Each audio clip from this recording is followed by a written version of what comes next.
Je suis très heureuse d'être parmi vous aujourd'hui. Notre jeunesse, l'avenir de l'Algérie. Alors, le thème autour duquel on est réunis aujourd'hui est très important. Il est très important. Il s'agit d'une préoccupation, l'employabilité, la professionnalisation des diplômes, l'insertion des diplômés dans le monde du travail. C'est une préoccupation qui a toujours été présente, qui a toujours donc été une préoccupation des autorités publiques. C'est d'ailleurs déjà en 1971, comme vous savez, je ne sais pas si vous le savez, vous êtes tous très jeunes, donc déjà la réforme de 1971, la réforme de l'enseignement supérieur et de la recherche scientifique, ce thème était inscrit sous d'autres formes, d'autres expressions. Donc on parlait déjà de former utile, former au niveau de l'enseignement supérieur pour les besoins socio-économiques, de l'économie, de l'industrialisation qui était naissante à cette époque-là. Et donc c'était inscrit dans les programmes de développement, dans les politiques de développement du pays, déjà à cette époque-là. Donc c'est pas nouveau.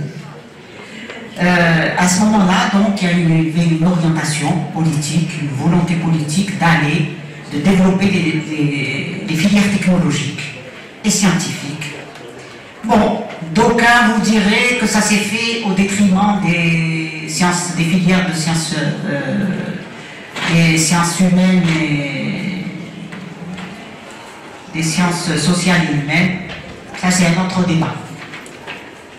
Mais à cette époque-là, nous, économistes, nous savons que à cette époque-là déjà, les plans de développement, il y avait des plans de développement très précis, donc de l'industrie, de l'agriculture, etc. Ils étaient accompagnés d'un plan de développement de la ressource humaine. Donc la ressource humaine en nombre, en effectif et en qualité, en profil, était planifiée avec des précisions, avec beaucoup de précision dans les plans de développement à l'époque et qui devaient accompagner donc l'industrialisation du pays. La réforme des années 2000, la réforme qu'on appelle la réforme LMD, a inscrit cette option, donc avec plus de précision. Elle s'est davantage précisée et des concepts d'employabilité que vous connaissez tous, des concepts de professionnalisation des formations, d'insertion professionnelle des diplômés ont pris tout leur sens, du moins dans les textes.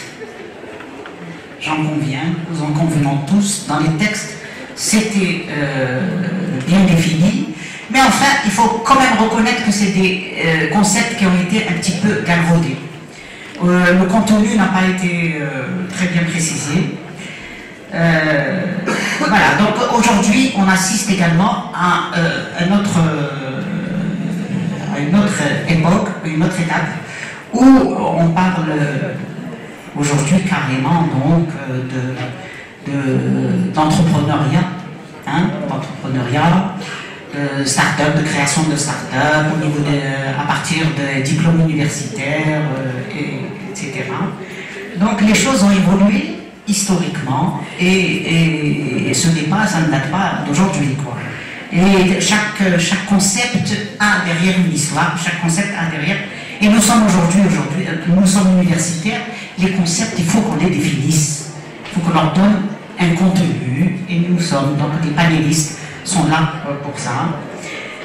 Alors, là, en ce qui concerne donc la professionnalisation des enseignements, l'enseignement des langues est utile pour toutes les disciplines. Ça dépasse un petit peu aussi la professionnalisation, c'est une question de... ça relève de l'identité, de la culture des pays, des langues, c'est très important dans un pays. Identité, culture, etc. Et puis, ça aide pour l'ouverture sur le savoir universel.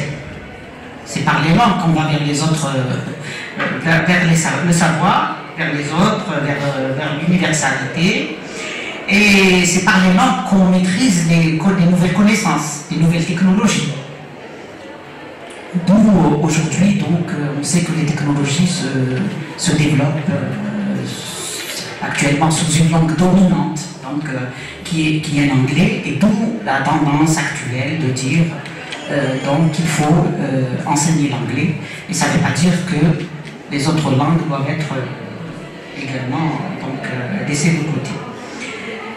Alors, le panel d'enseignants de haut rang qui est face à vous va déchiffrer pour nous toutes ces problématiques, parce que, comme je le disais, derrière chaque concept, il y a une problématique, et préciser donc ces concepts qui sont, il est vrai, un peu galvaudés. Hein, ils sont un peu galvaudés. On parle d'employabilité. Qu'est-ce que c'est l'employabilité? L'employabilité doit être inscrite. L'employabilité, c'est quand on parle de l'employabilité en milieu universitaire, c'est donc tout un effort qui doit être fait pour préparer l'étudiant à l'emploi. Quel est le processus donc par lequel on doit préparer l'employabilité? C'est un processus. La professionnalisation, c'est un processus. Donc, alors que quand on utilise ces notions, on a l'impression qu'on se met tout de suite dans le monde du travail. Non, il y a d'abord, donc en amont, tout un travail à faire pour préparer, donc un travail à faire sur les contenus de formation, sur les cursus,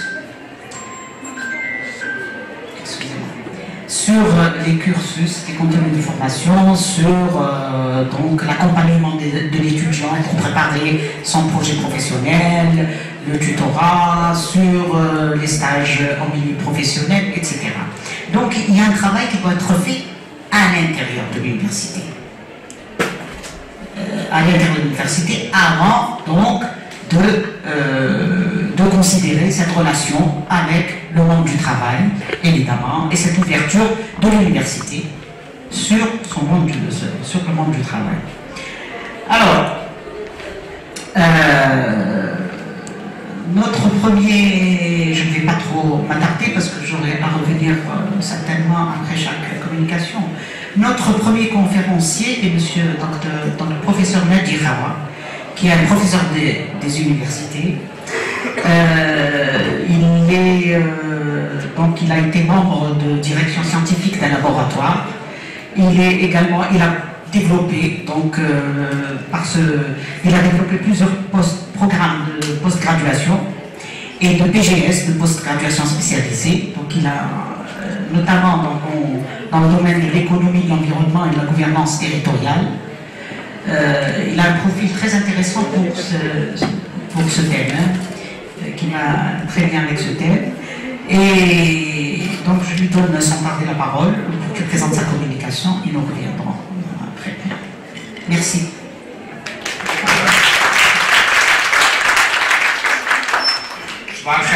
السلام عليكم. فخور بوجود أغلبية من الطالبات في هذا اليوم. سعيد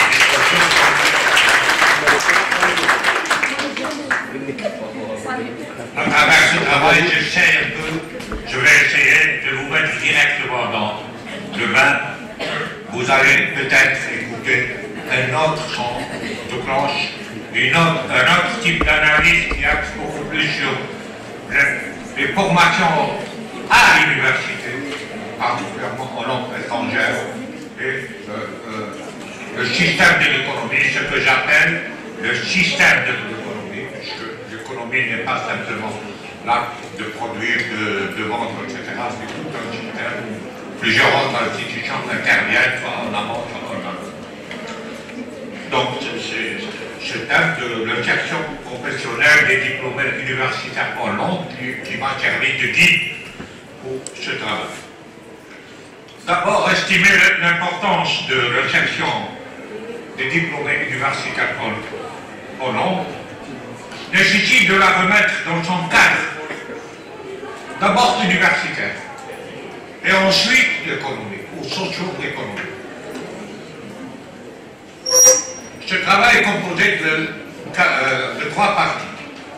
Dans la première partie, je vais essayer de faire une synthèse sur le système économique qui a connu 2 grandes pages. Pour résumer, si on compte à partir de 1980 simplement, 1980 jusqu'à 2019, c'est une première grande phase.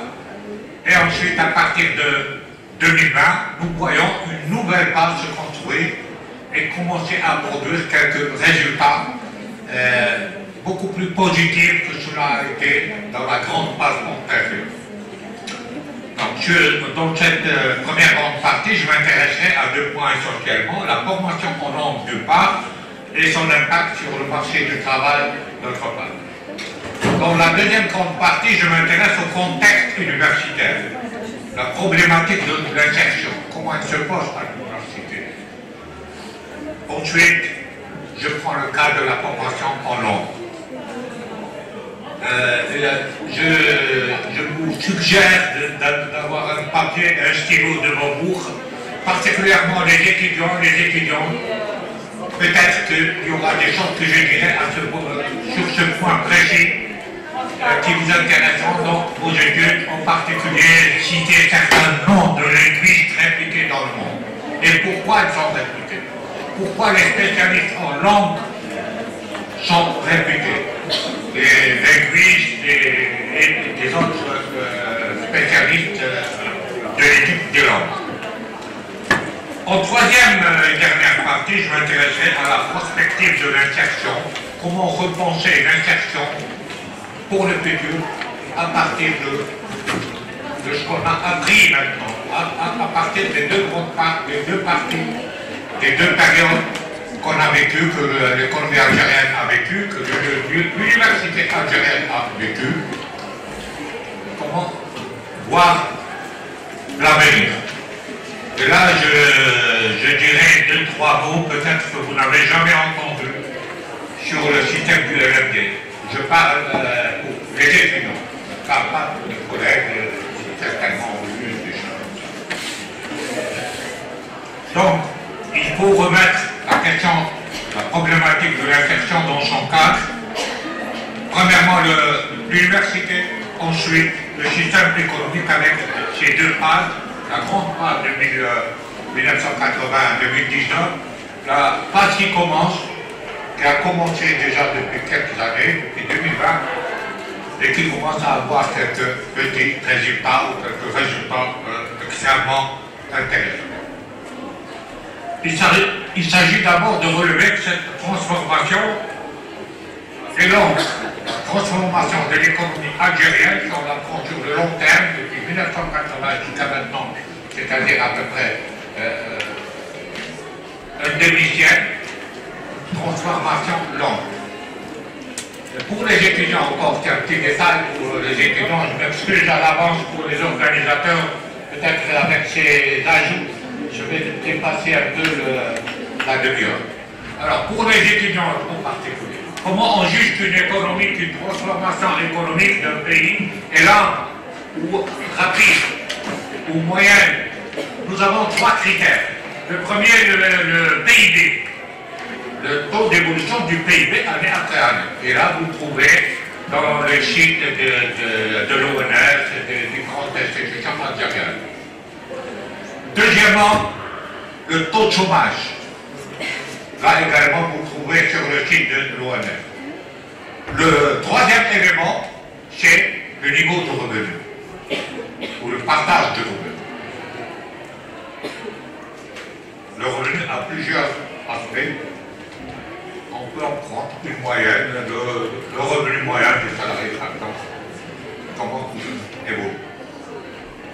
Et là, on peut déduire, on peut conclure une évolution longue ou une évolution rapide ou une évolution acceptable. Et on peut en déduire plein d'autres conclusions, plein d'autres sur la politique économique poursuivie.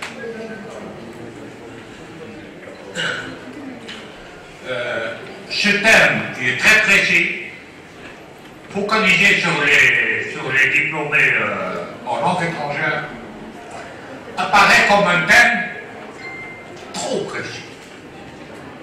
Mais c'est justement là son utilité. C'est quand on analyse, on étudie ce genre de thème très précis, qu'on peut avoir des résultats plus généraux sur l'ensemble de l'université, comment elle est gérée, comment elle est faite, comment les spécialités sont choisies. et ensuite sur leur employabilité ou leur degré d'employabilité dans ce rapport entre l'université et le système économique général avec sa partie publique, sa partie privée, etc. et sa partie étrangère. Étrangère, puisqu'il y a beaucoup de firmes étrangères aujourd'hui qui travaillent avec l'Algérie, qui ont des représentations ici, y compris dans la ville atlantique. Quel est leur impact sur l'emploi des universitaires algériens et chez l'université atlantique, par exemple? Et là, c'est des questions qu'on pose et à travers des enquêtes de terrain, on obtient des données qui peuvent nous permettre d'avoir après des conclusions. L'université représente et doit assurer des fonctions théoriques et pratiques. Et cette question, précisément, il faudra que vous, en tant qu'étudiant, je m'excuse de dépasser mon texte à chaque fois, il faudra que vous l'ayez en tête, il faudra que vous l'écrivez, que vous gardez ce papier durant toutes vos études. L'université a un rôle essentiel, quel que soit le pays. Transmettre le savoir, reproduire le savoir, produire le savoir. Transmettre les cours, c'est les TD, etc. C'est votre rapport à vos enseignants dans le cadre d'un module, dans le cadre d'une discipline pratique. Ensuite, reproduire.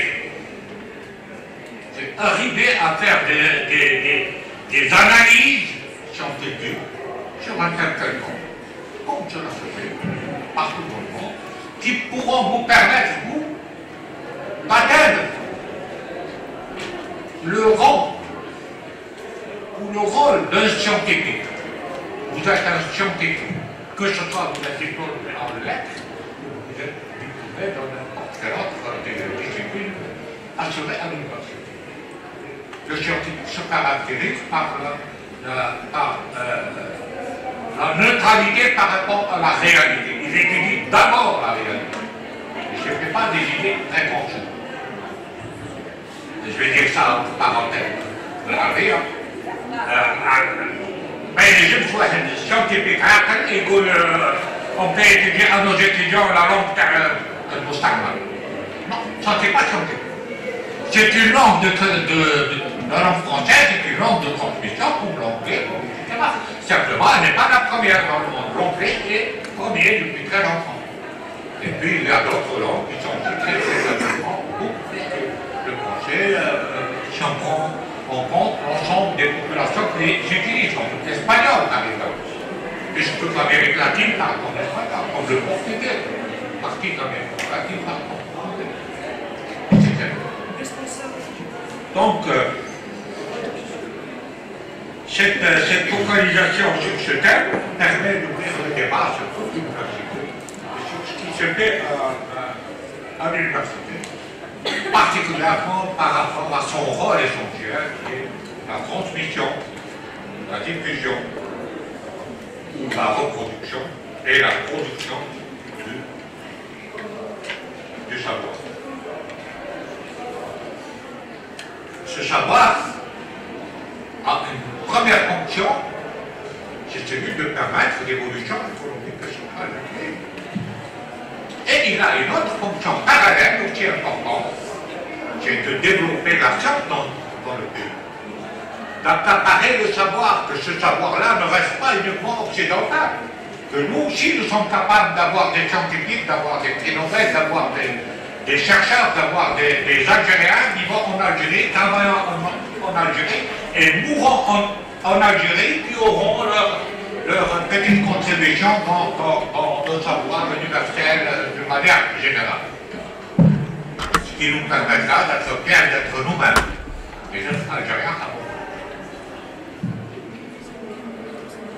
L'importance cruciale et première du savoir, comme celui de la maîtrise de l'outil de transmission et de communication, la langue, avec la diversité actuelle des langues essentielles à connaître, a été souligné depuis très longtemps, depuis plus de 70 ans, par d'éminents chercheurs et d'éminents penseurs. Je cite un seul. Vous pouvez trouver ces documents sur Internet, comme PDF ou dans les librairies du monde en général. Alvin Toffler. Alvin s'écrit A-L-B-I-N. Toffler s'écrit T-O-F-F-L-E-R. Qui déjà insistait sur le savoir dans les années 70, au début des années 70. Alvin Toffler est un penseur américain. Mais ses ouvrages, ses publications ont été traduits dans la plupart des langues du monde. Donc vous les trouverez. Il vaut mieux dans la langue originale en anglais, mais sinon vous pouvez les trouver en langue française ou en autre langue, comme la langue arabe. Donc la première partie, le système économique pré et post-2019. L'économie du pays a connu des phases d'évolution en rapport avec ses antécédents historiques et avec la nécessaire construction d'institutions qui l'encadrent, ou plutôt doivent l'encadrer. Cette construction institutionnelle reste à approfondir. La problématique de disponibilité des capacités humaines idoines chargées de sa gestion en est un des plus apparents révélateurs, et c'est ce qui nous occupe aujourd'hui dans cette journée. Si durant les décennies post-62, jusqu'aux années 2000, l'université était en construction institutionnelle et dans une phase préliminaire d'élargissement et d'approfondissement, aussi bien dans ce lieu d'implantation compte tenu de la poussée démographique soutenue que du vaste territoire national. Depuis cette époque, depuis le début des années 2000, son évolution passe à ce jour par différentes phases, chacune autant problématique que la suivante. Sa fonction principale reste difficilement assurée. Les données quantitatives concernant la qualité des formations dispensées le prouvent sans doute possible. C'est quoi les données quantitatives sur ce point précis?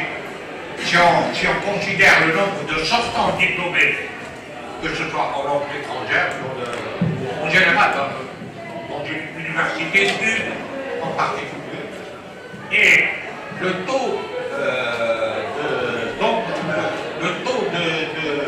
d'insertion professionnelle de ces diplômés-là, vous allez trouver des pourcentages vraiment très très faibles. Ce qui veut dire que la plupart des étudiants qui sont formés en langue étrangère et dans toutes les autres disciplines, sans exception, ne trouvent pas ou n'arrivent pas à trouver ou ne réussissent pas à trouver, ou les institutions de l'économie ne font pas l'effort de les employer. Ils vont être obligés d'aller ailleurs. Et là, on trouve tous les problèmes, tous les maux sociaux, tous les trucs qui résultent de ce chômage structurel des universitaires diplômés, quel que soit leur diplôme. On peut citer des chiffres ici, mais vous trouverez ces chiffres. Si vous cherchez de manière intelligente, vous allez trouver ces chiffres disponibles sur les plateformes des institutions, dans certains ouvrages qui se vendent ici, dans la bibliothèque, la librairie de la Cisne, ou sur les sites internet.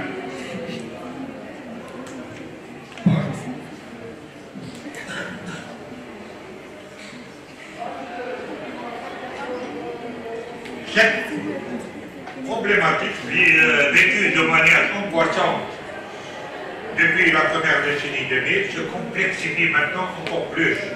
Elle interpelle en fait, puisqu'en l'exhaustivité de l'analyse objective du système en place, du système universitaire en place, le système économique dans lequel le premier s'insère, ses acteurs principaux dont le premier d'entre eux est l'État, et le second, ses entreprises publiques et ses acteurs privés. Dans ce cas, cette problématique devrait être le thème de recherche soutenu par excellence pour contribuer à l'évolution au diapason des besoins ontanois de l'université elle-même, puisque l'université forme aussi elle-même une partie d'entre vous, Inch'Allah, va être enseignant ici même, et ensuite elle tombe aussi en parallèle au diapason des besoins du système économique. Les formations universitaires en langue se multiplient dans les nombreuses universités existantes. Bien que les langues qui sont les plus enseignées sont des langues traditionnelles, le français et l'anglais dans la plupart des universités algériennes. Parfois, nous trouvons particulièrement à l'université d'Alger d'autres formations, d'autres langues, en plus que du français et de non plus. Et les dernières informations nous disent qu'une certaine université annonce qu'elle va lancer en collaboration avec l'ambassade du Japon à Alger et avec un organisme japonais, la langue japonaise. Mais quelle est la méthode conduisant à décider de l'ouverture d'une formation universitaire en langue elle? Ce genre de questions qu'on se pose très bien.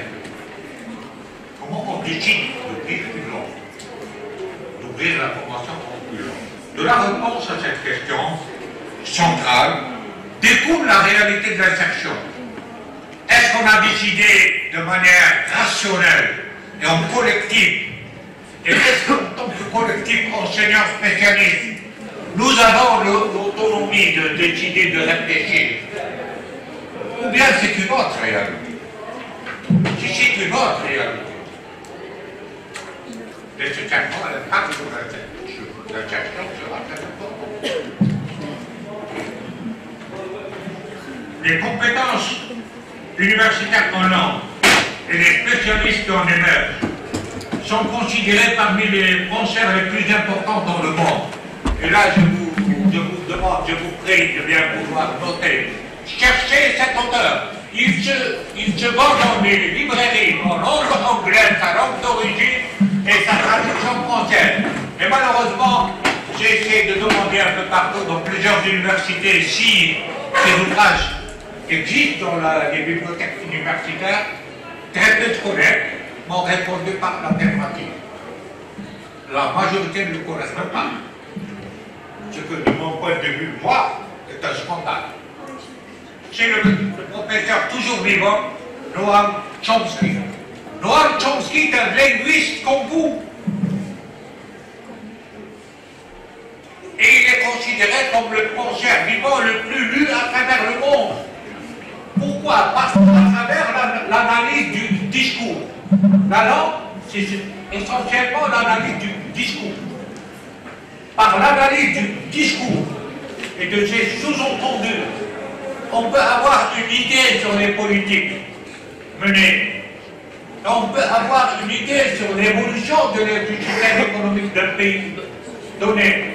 Et on peut avoir une projection sur l'avenir, une prospective de l'avenir des différentes forces qui sont dans ce pays. Est-ce que l'évolution se fait pour l'intérêt général et pour le partage entre tous les habitants de la population, quelles que soient leurs caractéristiques particulières, ou bien est-ce que ce pays vit une domination d'une minorité sur la majorité, ou d'une puissance étrangère ou de puissance étrangère sur ses ressources internes, etc. Et ce sont ces questions-là qui font le véritable universitaire.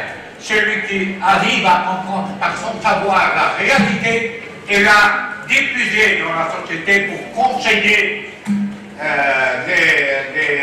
des princes qui nous dirigent à notre intérêt en tant qu'Algérie. Il est dans cette direction. Il n'est pas dans celle-là que vous avez prise, donc corrigez s'il vous plaît. Et c'est un peu ce que fait le professeur Noam Chomsky par ses écrits depuis les années 50. Il a commencé à écrire en 1952 et a publié en 1952. Aujourd'hui, nous sommes en 2004. Vous pouvez compter.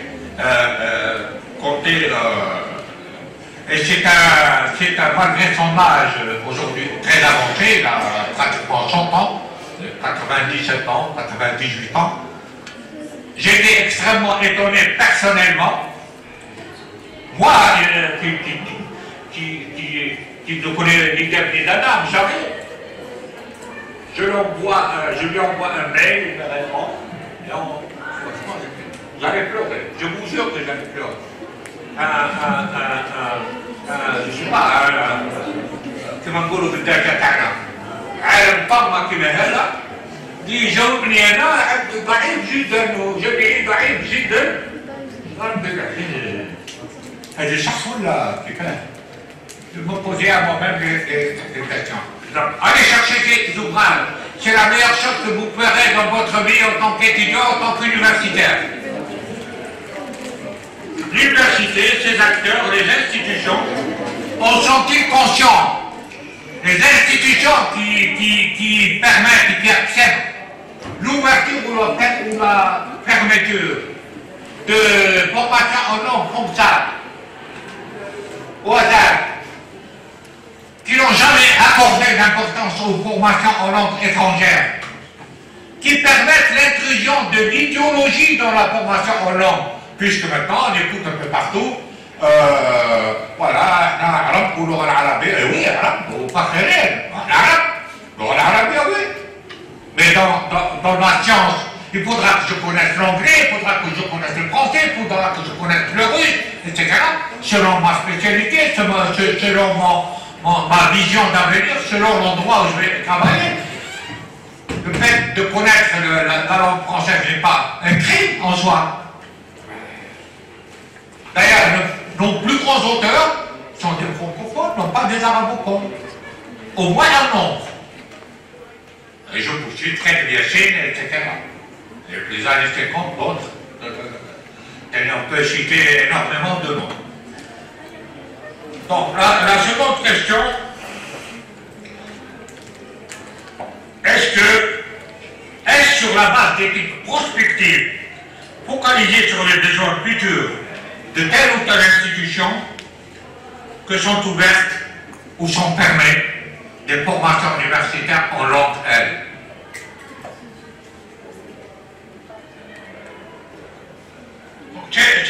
Ces trois questions, et là, sont une même réponse. C'est toujours une réponse négative. Jusqu'à aujourd'hui. Reste à répondre à une question fondamentale. Comment est décidée la mise en place des formations universitaires en langue L? Et répondre à cette question, la réponse à cette question est pratiquement presque la même dans toutes les autres formations universitaires, sauf que l'importance matérielle, etc., accordée à certaines disciplines est plus importante, par exemple pour la médecine, etc., actuellement pour les études informatiques et tout ce qui s'ensuit, que pour les études en langue étrangère. Les autres ont plus de moyens, plus de budget, plus de labos, plus de tout. Et les formations en sciences sociales en général, en sciences humaines et sociales en général, en langue, ont moins de moyens, moins de budget, moins de locaux, moins de labos, etc. Et ceci est une immense erreur que fait le ministère de l'enseignement supérieur, que fait le gouvernement algérien, que fait l'État. Il faudra que les gens aient du courage pour lui dire stop, ce n'est pas comme ça. La science est aussi bien la science des langues que la science de la santé, que la science de l'économie, que la science de l'informatique. Donc la réponse à cette question ou cette conditionne en grande partie la réalité de cette insertion. Là on revient à l'insertion. De là découle le type d'insertion ou la qualité de l'insertion des universitaires, des universités, des diplômés en langue.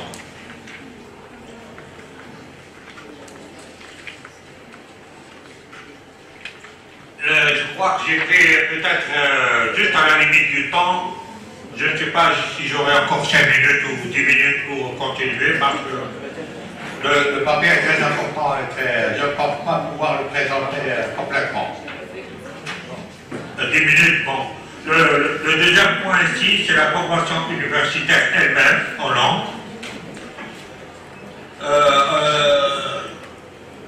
Le point le point le plus important à dire à ce niveau, c'est qu'en théorie, l'ouverture d'une formation en langue serait le résultat d'une démarche méthodologique bâtie sur seulement et uniquement un diagnostic accompli par les spécialistes scientifiquement habilités en la question. Et c'est cette question, je m'excuse s'il y a parmi nous des responsables de faculté ou des responsables institutionnels, mais je dois le dire, nous avons notre futur en salle, qui sont des étudiants et beaucoup qui apprennent le langage de la vérité et le langage de la critique, sans fausse complaisance pour personne. Donc, en réalité, cette ouverture-là, et ces ouvertures ne se font pas uniquement et exclusivement par le choix commun des spécialistes. La théorie voudrait dire, la logique voudrait dire, les spécialistes en langue, par exemple, ici, qui sont présents, si un de leurs projets de recherche ou un des chercheurs membres puisse avoir une idée vers la formation, par exemple, d'une spécialité dans la formation professionnelle, dans la formation pour la licence en langue française, par exemple, ou en langue anglaise, par exemple la sémiotique, par exemple la didactique, qui se réunissent en tant que spécialistes, en tant qu'enseignants universitaires spécialistes, ils se réunissent tout seuls, sans doyen, sans vice-doyen, sans chef de département, sans personne de l'administration. Sauf si cette personne de l'administration est elle-même spécialiste. À ce moment-là, elle assiste en tant que spécialiste, non pas en tant que responsable administratif.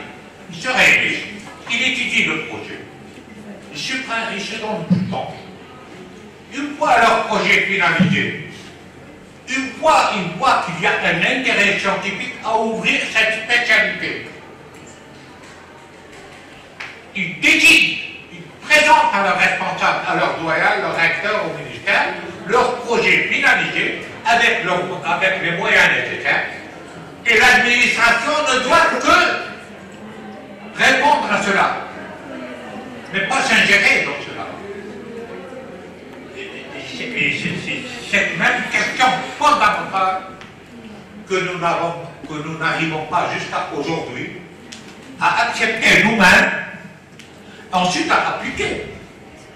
Puisque pour appliquer ce genre de démarche, ce genre de méthode, il faudrait quand même, il y a quelques caractéristiques qui doivent se trouver chez les individus eux-mêmes, d'être courageux, de défendre leurs idées, même face à leurs supérieurs, face au ministre, ou face au gouvernement, ou face à n'importe quelle autre institution. Il faudra qu'un jour, j'espère qu'un jour, vous qui nous remplacerez, vous aurez ce courage-là. Voilà. Je préfère m'arrêter là parce qu'il y a d'autres collègues et des parler. Peut-être qu'on prend 2 autres grandes parties. Je vais le transmettre dès mon retour chez moi à madame, au docteur Halo. Et elle peut donc faire, votre équipe d'enseignants qui ont fait ce projet, cette journée, sont libres d'en faire ce qu'ils veulent. Je leur donne la paternité de ce texte. Dorénavant, c'est de même qu'ils en sont responsables, ou ils le publient ou ne le publient pas comme ils veulent. Voilà, je vous remercie beaucoup. Aussi clair, des domaines aussi, et donc ça posait des problèmes en matière d'organisation.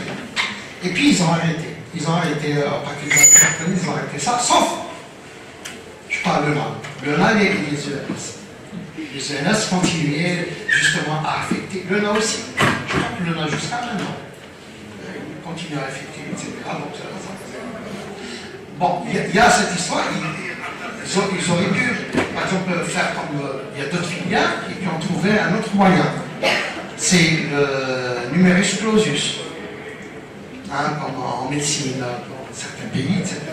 Donc ils ont besoin de 300 médecins, ils font 300 médecins. Ils ont besoin de 15 ingénieurs, ils font 15 ingénieurs. Mais généralement, c'est des systèmes, comme l'a souligné tout à l'heure M. Ferrovier, c'est des systèmes qui ne sont pas des nôtres, qui ne sont pas dans notre contexte. Par exemple, au Canada, par exemple, c'est les structures professionnelles, etc., qui décident de combien certaines universités doivent former en fonction de leurs besoins. Et parfois, c'est eux-mêmes qui disent quel type de test il faut leur faire, etc. Donc, on voit ce couplage-là, c'est ses effets positifs, mais là aussi ses effets négatifs. La deuxième période, c'est à partir de 80. Donc, vous savez ce qui s'est passé en 80. 80, vous n'étiez pas encore né, mais non, on a souffert. Parce que c'était l'époque où il y avait une libéralisation de l'économie nationale. Et donc, on commençait déjà à se poser des comment faire, etc. Donc, il y avait des gens, des pensants qui étaient à côté. Je suis dans ce bureau, mais ils étaient dans l'autre bureau qui réfléchissaient sur l'autonomie des entreprises. Et donc, ils commençaient, etc. Donc, il faut donner plus d'autonomie. Voilà, avec l'autonomie, vous aurez la liberté d'entreprise, etc. Donc, on va créer une libéralisation de l'économie. Et donc, pour atténuer un peu ces effets, etc., donc, on a pensé à un filet social, etc., pour essayer de récupérer les gens qui ont soit perdu leur boulot par ce biais, ou alors permettre.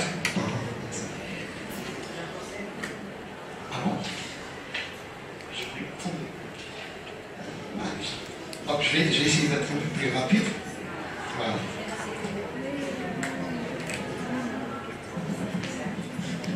Ok. D'accord. Donc, pour une insertion professionnelle, ça veut dire il faut au moins 4 choses. Il faut définir les objectifs en termes de compétences. Faire une étude de marché sur les véritables besoins d'emploi, faire du diplômé un créateur, c'est-à-dire un porteur de projet, et tisser des relations, comme je l'ai dit tout à l'heure, connexes avec donc, le secteur socio-économique.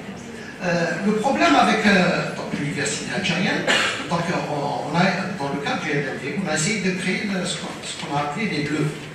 C'est les bureaux de liaison, donc l'université, donc ils ont fonctionné plus ou moins. Pas bien. Certaines institutions ont créé même des centres de carrière. Moi-même, j'étais dans une école de commerce, HEC, ils avaient un centre de carrière, etc., donc, qui plaçait. Mais il est clair, en principe, une formation, on a rappelé tout à l'heure donc notre ami, il faut dès le départ mettre des gens qui savent pourquoi il faut créer cette formation. Pourquoi? Et non pas répondre à une injection de X ou de Y. Et pour cela, je pense que l'université n'a pas fonctionné comme ça. Ça veut dire qu'il y a eu le lancement de beaucoup de filières, etc. Mais on n'a jamais demandé ce que nous appelons en assurance qualité les stakeholders, aux parties prenantes, ce qu'elles en pensent. Avant de lancer une formation, on va demander les gens qui vont recevoir ces gens. Qu'est-ce qu'ils en pensent? Qu'est-ce qu'ils voudraient avoir dans le cursus, dans le programme, etc.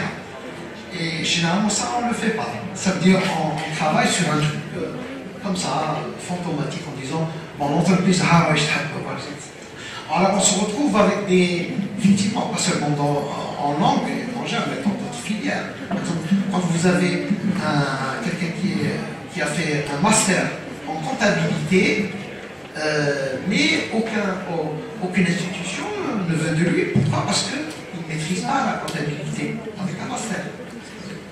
Et ça, pourquoi? Parce que dans le cursus, etc., il y a un certain nombre de choses qui manquent. Il y a trop de lacunes. C'est trop lacuné.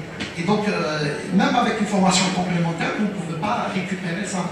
Et donc, on se retrouve avec des gens qui ont des masters et qui font des je ne sais pas. Et ça, c'est vraiment dommage, c'est un gaspillage. Il ne faut pas avoir de le dire. Il faut créer une dynamique, une structure dédiée donc, au stage. Pourquoi les stages? Parce que le stage, c'est quelque chose de très important. Tout à l'heure, M. Amin Falouchi avait donné l'exemple de l'école de management, de l'école nationale supérieure de management, que je connais, puisque on a été les créateurs de cette école. Et donc, les 3 premières années, quand elle a démarré, tous les gens qui ont été en stage ont été recrutés. Tous.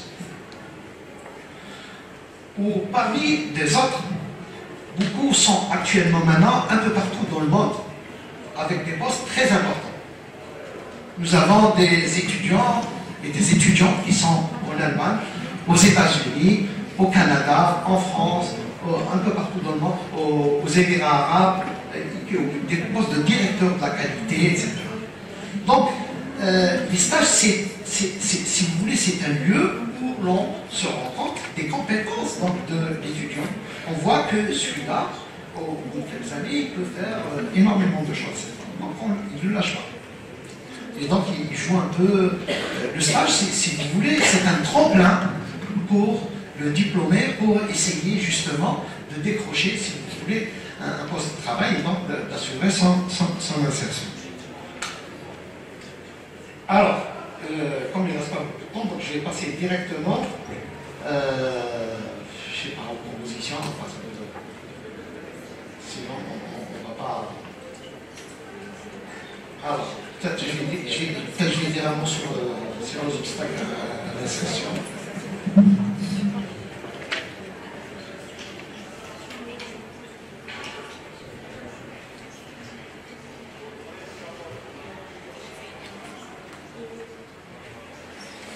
Alors, les obstacles majeurs à l'insertion professionnelle, donc il y a des aspects qui sont endogènes à l'université et des aspects qui sont exogènes à l'université.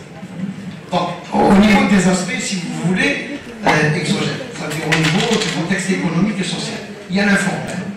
On a parlé ce matin de l'informel, mais l'informel, si vous voulez, c'est peut-être la plus grande contrainte pour l'insertion professionnelle. C'est pas dommage, il n'y a pas eu d'études. Les sociologues n'ont pas fait ce type d'études. Il faut qu'ils le fassent. C'est-à-dire pour voir un peu par quel biais les gens ont un poste de travail. Est-ce, par exemple, lors des stages, est-ce qu'ils sont passés par l'ANEL, ou alors ils sont passés par d'autres circuits informels? Et oui, on sait très bien que la plupart du temps, c'est les circuits informels qui fonctionnent. Et l'informel, si vous voulez, c'est la plus grande catastrophe pour une économie, n'importe laquelle. Juste comme ça, parce que c'est quelque chose qui m'a choqué.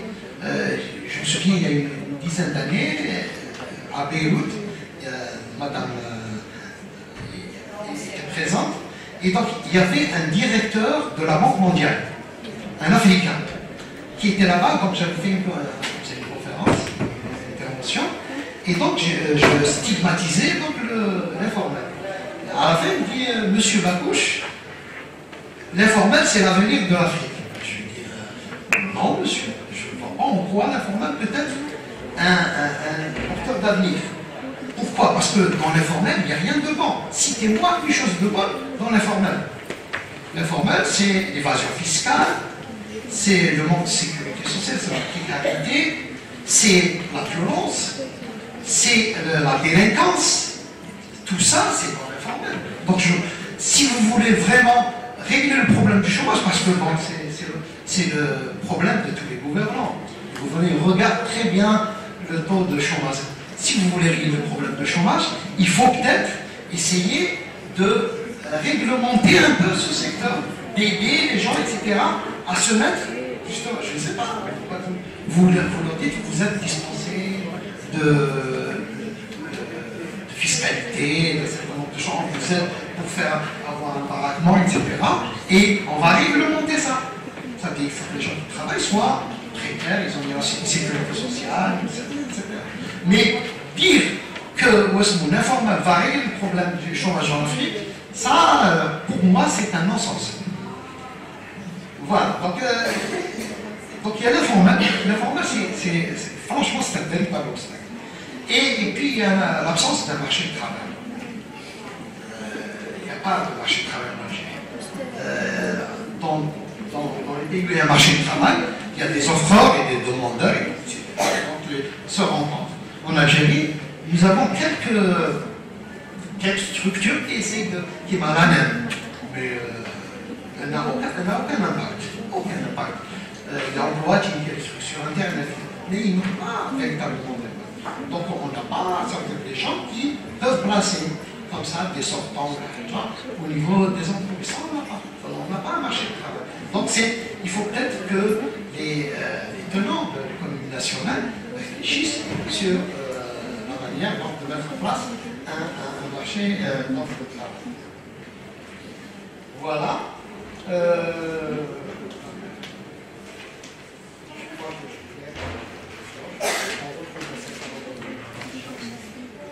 Les propositions sont là. Donc, étant donné des passerelles avec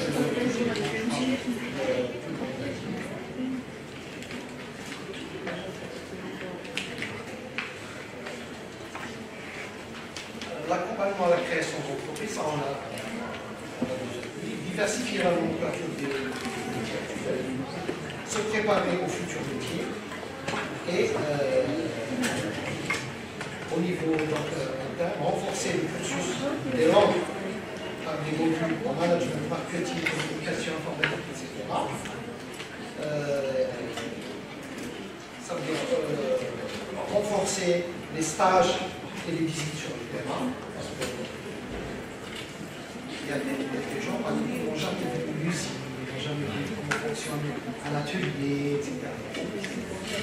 Donc, tout ça, c'est des stages, première, deuxième, troisième, etc. de faire ça. Création de structures dédiées à l'employabilité des futurs diplômes. Ça, il y a très peu d'universités qui moi, j'ai vu ça là-dessus. Attirer la discussion. Mais sinon,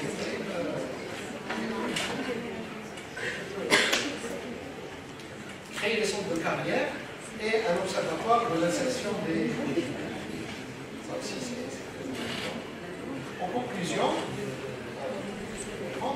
l'inadéquation de la formation universitaire avec le marché du travail diminue considérablement au point de vue. Ça, c'est quelque chose de vraiment mal. Donc l'apport de l'université en termes de préparation du travail, pour le moment, est insuffisant. Donc c'est là qu'il faut revoir l'ensemble du système. Voilà. C'est les aspects de la communication informatique de manière à ce que les études d'apprentissage sont aveugles. Soit aller directement dans un cours, ou alors faire ce que vous avez dit tout à l'heure, faire de la reconversion. Là, c'est faire de la reconversion. Voilà. Donc,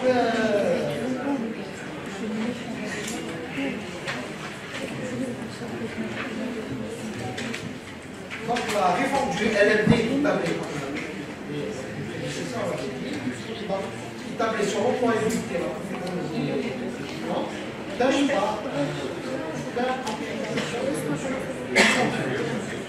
effectivement, donc les ne fonctionnent pas, nous n'avons pas de l'assurance pour essayer de mettre en place, par exemple, une agence, des cellules, etc., pour que, justement, eux contribuent à ça. Et pourquoi? Parce que dans la LMD, on a pris un certain nombre de choses, mais pas tout. Et donc, les gens qui ont conçu le LMD l'ont conçu de manière cohérente, etc. Donc, si vous. Cohérent, ça veut dire que tous les éléments sont solidaires entre eux. Donc, si vous avez un élément, donc, tout va être chamboulé. Et donc, là, il y a un problème de remise en équilibre. Une révision par l'introduction de cursus orienté de l'insertion professionnelle et des réformes économiques, surtout, allant vers la diversification des secteurs d'activité économique face à des technologies et de lois de travail qui favorisent la formation complémentaire sans publicité. Il y a aussi cette histoire de code de travail. Notre code de travail n'est pas très élaboré. Il est très syndiqué, mais il n'est pas très élaboré. Il y a un certain nombre de choses comme des formations complémentaires. C'est quelque chose de très important. Donc il faut que chacun, même un étudiant qui sort, etc., il a le droit à un crédit de formation. S'il veut faire une reconversion, il ne fait pas celui dans le biais de ce cours. Non, ça n'existe pas. Et c'est dommage, c'est peut-être qu'il faut que les gens réfléchissent un peu sur tout ça. Mais pour les réformes politiques, il ne faut pas se leurrer. Vous ne pouvez pas avoir l'insertion professionnelle si les capacités d'absorption de l'économie nationale ne sont pas plus développées. Parce qu'on arrive à un moment où, oui, les gens ne vont pas se marcher sur le pied pour travailler. Ça veut dire qu'il y a une limite, et donc il faut tenir compte. Il faut un investissement colossal de manière à permettre à ces gens-là d'avoir, si vous voulez, un point de chute pour pouvoir exercer dans le métier pour lequel ils ont été formés. Et je vous remercie de votre attention.